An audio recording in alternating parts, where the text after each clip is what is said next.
Sebab jika seorang hanya mendengar firman saja dan tidak melakukannya, ia adalah seumpama seorang yang sedang mengamat-amati mukanya yang sebenarnya di depan cermin. Baru saja ia memandang dirinya, ia sudah pergi atau ia segera lupa bagaimana rupanya. Terang besar Alkitab Yakobus 1 ayat 23 dan ayatnya yang ke-24. Waktunya bersaat teduh dengan Tuhan melalui bacaan Alkitab 1 pasal sehari dalam kitab Sejarah Bangsa Yahudi bahagian 7, Esra pasal 6, pekerjaan selesai, pentabisan rumah Allah, dan Hari Raya Paskah yang pertama. Mari baca Alkitab, mari dengar Alkitab, dan mari lakukan apa yang tertulis di dalam Alkitab. Sebab ketekunan di dalam membaca Alkitab tidak akan pernah sia-sia. Tuhan Yesus memberkati. Salam kasih dan doa di dalam nama Tuhan Yesus dari Rumah Produksi Endang Silitonga Tanjung Bible Audio Ministry.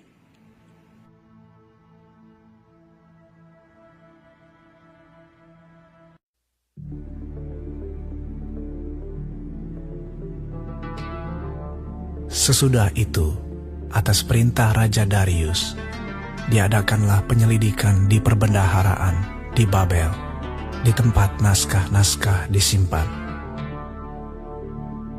Kemudian di Ahmeta, benteng yang di provinsi Media, didapati sebuah gulungan yang isinya sebagai berikut. Piagam. Pada tahun pertama zaman Raja Koresi, dikeluarkanlah perintah oleh Raja Koresi mengenai rumah Allah di Yerusalem. Rumah itu haruslah dibangun kembali sebagai tempat orang mempersembahkan korban sembelihan dan korban api-apian. Haruslah tingginya 60 hasta dan lebarnya 60 hasta. Dan haruslah dipasang 3 lapis batu besar-besar dan 1 lapis kayu. Biayanya harus dibayar dari perbendaharaan kerajaan. Dan juga perlengkapan emas dan perak rumah Allah yang diambil oleh Nebukadnezar dari bait suci yang di Yerusalem dan dibawa ke Babel itu haruslah dikembalikan, supaya kembali pula ke dalam bait suci yang di Yerusalem, ke tempatnya yang semula.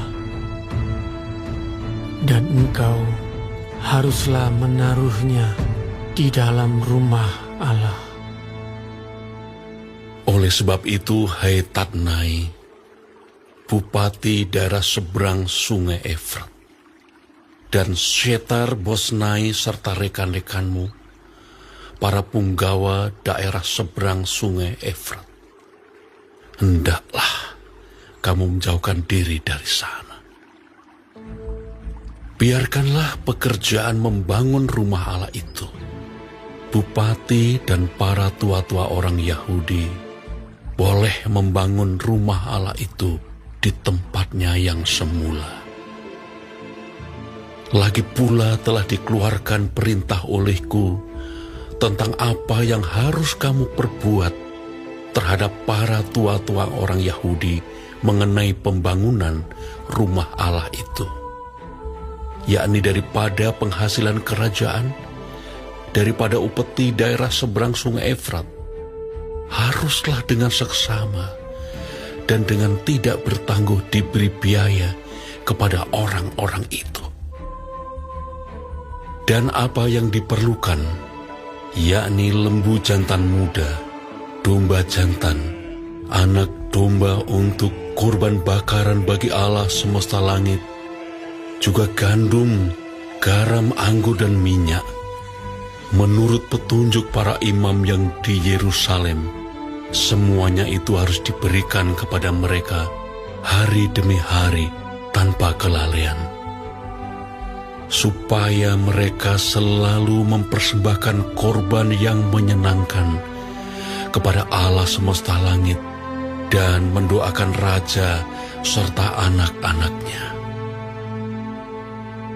Selanjutnya, telah dikeluarkan perintah olehku, supaya setiap orang yang melanggar keputusan ini akan dicabut sebatang tiang dari rumahnya untuk menyulakannya pada ujung tiang itu, dan supaya rumahnya dijadikan reruntuhan oleh karena hal itu. Maka Allah yang sudah membuat namanya diam di sana, biarlah ia merobohkan setiap raja dan setiap bangsa yang mengacungkan tangan untuk melanggar keputusan ini dan membinasakan rumah Allah yang di Yerusalem itu. Aku, Darius, yang mengeluarkan perintah ini, hendaklah itu dilakukan dengan seksama. Kemudian Tatnai, bupati daerah sebelah barat sungai Efrat, Setar-Bosnai, dan rekan-rekan mereka berbuat dengan seksama menurut apa yang diperintahkan Raja Darius. Para tua-tua orang Yahudi melanjutkan pembangunan itu dengan lancar, digerakkan oleh nubuat Nabi Hagai dan Nabi Zakaria bin Ido. Mereka menyelesaikan pembangunan menurut perintah Allah Israel dan menurut perintah Koresi, Darius, dan Artasasta, raja-raja negeri Persia. Maka selesailah rumah itu pada hari yang ketiga bulan Adar, yakni pada tahun yang ke-6 zaman pemerintahan Raja Darius. Maka orang Israel, para imam, orang-orang Lewi, dan orang-orang lain yang pulang dari pembuangan merayakan pentahbisan rumah Allah ini dengan sukaria. Untuk pentahbisan rumah Allah ini, mereka mempersembahkan lembu jantan 100 ekor, domba jantan 200 ekor, dan anak domba 400 ekor, juga kambing jantan sebagai korban penghapus dosa bagi seluruh orang Israel 12 ekor, menurut bilangan suku Israel. Mereka juga menempatkan para imam pada golongan-golongannya, dan orang-orang Lewi pada rombongan-rombongannya, untuk melakukan ibadah kepada Allah yang diam di Yerusalem, sesuai dengan yang ada tertulis dalam kitab Musa. Dan pada tanggal 14 bulan pertama, mereka yang pulang dari pembuangan merayakan Paskah. Karena para imam dan orang-orang Lewi bersama-sama mentahirkan diri, sehingga tahirlah mereka sekalian.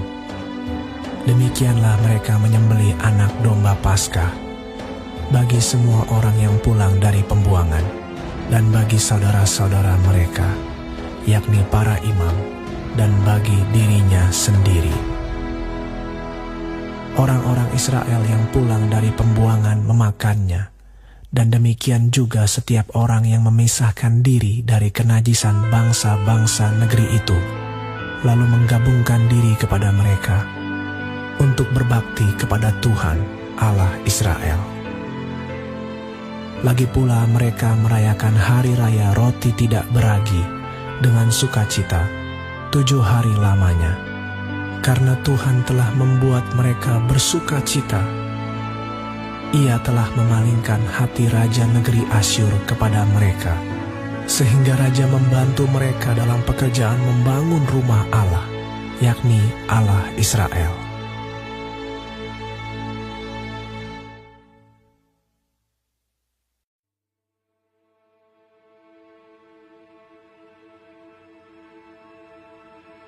Kita telah menyelesaikan bacaan Alkitab 1 pasal sehari dalam kitab Esra pasal yang ke-6. Sedikit perenungan melalui pasal ini tangan Tuhan sajalah yang membawa keberhasilan. Dokumen kuno yang dibuat pada zaman Raja Kores ditemukan di benteng Ahmeta, terang besar Alkitab Esra 6 ayat 2. Dokumen itu berisi keputusan Kores untuk membebaskan Israel untuk membangun kembali bait Allah. Terang besar Alkitab Esra 6 ayat 3-5. Dokumen itu tersimpan begitu lama, tetapi saat ditemukan merupakan saat penggenapan nubuat pemulihan dari Allah. Terang besar Alkitab Yesaya 61. Dokumen itu menjadi dasar bagi Raja Darius untuk membuat surat perintah bagi Bupati Tatnaim agar mendukung pembangunan tersebut. Bukan hanya dalam perizinan, melainkan juga dalam pembiayaan seperti yang telah dilakukan juga oleh Raja Kores. Walau Raja Darius bertujuan agar orang Israel mempunyai tempat untuk mendoakan dirinya dan juga anak-anaknya, terang besar Alkitab Esra 6 ayat 10, namun Tuhan memakai dia untuk maksud mulia dari rencananya yang sungguh ajaib. Bukankah ini menjadi penghiburan bagi kita bahwa dalam melayani Tuhan, kita tidak perlu memiliki rasa khawatir yang terlalu berlebihan. Jangan sampai kekhawatiran malah membuat kita berhenti melayani. Perhatikanlah bagaimana Allah bekerja di belakang layar dan memakai Darius, musuh yang memiliki kuasa untuk menggenapkan rancangannya. Bukan saja perlawanan terhadap pembangunan bait suci itu diatasi, tetapi Raja Darius juga menghimbau orang lain untuk ikut mendukung umat Allah. Allah memang memakai segala sesuatu untuk mendatangkan kebaikan bagi umatnya. Ia memelihara rumahnya yang suci, ia juga memelihara orang yang melayani dia. Meski kita senantiasa rindu untuk tetap setia kepadanya, walaupun tiada hentinya pergumulan dan masalah itu datang silih berganti. Tetapi jangan takut dan khawatir. Ingatlah bahwa sebenarnya Tuhan sedang melatih iman kita agar taat kepadanya. Pena Ilham Ilahi Roh Nubuat para Nabi dan Raja halaman 335, alinea pertama mengatakan bahwa Allah mempunyai suatu maksud dengan mengirim pencobaan kepada anak-anaknya. Allah tidak pernah memimpin mereka terbalik daripada apa yang mereka tetapkan untuk dituntun, jikalau mereka dapat melihat akhir dari permulaan dan mengerti kemuliaan rencana yang mereka sedang genapi. Semua yang ia kenakan ke atas mereka berupa ujian dan pencobaan adalah supaya mereka menjadi kuat untuk bekerja dan menderita baginya. Saudara dan saudariku, ada banyak cara untuk berhasil, tetapi keberhasilan yang benar sesuai rencana Tuhan dan memiliki fondasi yang kuat, itulah yang akan membuat keberhasilan menjadi semakin bernilai, bahkan berdampak pada nilai kekekalan. Apa yang membuat pembangunan bait suci itu berjalan lancar dan akhirnya berhasil diselesaikan dengan baik? Inilah resepnya. Yang pertama adalah mendengarkan nasihat Nabi Tuhan. Para nabi adalah penyambung lidah Tuhan. Melalui merekalah visi Tuhan itu disampaikan. Melalui mereka umat Allah akan mengerti kehendak dan pimpinan Tuhan. Dan ketika umat Tuhan itu salah, mereka akan dikoreksi. Dan ketika umat Tuhan itu lemah, mereka akan dikuatkan. Dan ketika hampir kehilangan motivasi, mereka akan mendapatkan dorongan semangat dari abdi Tuhan. Di masa kini, para pendetalah yang dipakai Tuhan untuk mengajar, berkhotbah, mengajar kita akan maksud Tuhan bagi umat-umatnya di dalam Alkitab. Yang kedua, kenapa pembangunan bait suci itu berhasil adalah karena umat-umat Tuhan menurut perintah Tuhan. Mereka tidak hanya bekerja sesuai nubuatan para nabi, tetapi mengerjakannya tepat seperti yang diperintahkan Tuhan kepada mereka. Mereka menempatkan pengalaman, kepandaian, dan teorinya di bawah otoritas firman Tuhan.